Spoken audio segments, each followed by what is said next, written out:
Hey everybody, Luke here again with another Edsel update. So last week I posted a video about how my transmission went out in the Edsel. And so I was gonna take it out, change it, put in a Cruise-O-Matic, which I have sitting right over here, sitting right next to the Ford-O-Matic that I took out.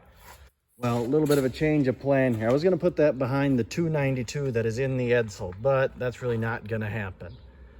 Because what I would need to do is I would need a whole different torque converter, flywheel, flex plate to go with it. So what I'm gonna do instead is I'm gonna take and I'm gonna put in this 360 FE.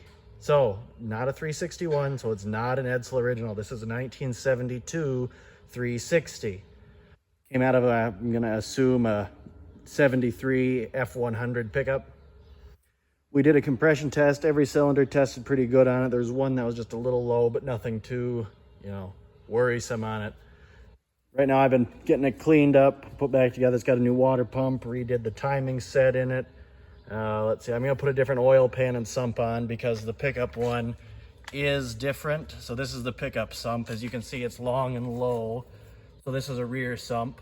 I'm gonna put on a front sump, which I took out of the 232 that was originally in this Edsel. So 292 is going to come out, but it's not all for waste. 292 runs okay.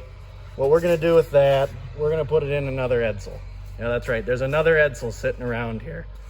So we got a 60 Ranger 4-door that we just want to be able to move. So we're going to put this 292 in that, and then we can putz that around the yard. This will get the 360 paired with the Cruise-O-Matic.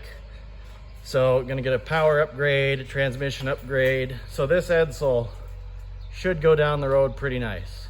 As you can see, it hasn't moved since the last video, still up on stands and everything, but progress is being made. Hopefully by next week, I have the engine all cleaned up, painted, hooked up to the transmission, mounted in. Gonna try and get a first startup video of that, see how it runs, and then we'll go from there. So have a great week, everybody. If you're interested in following along, like and subscribe. Have a great day.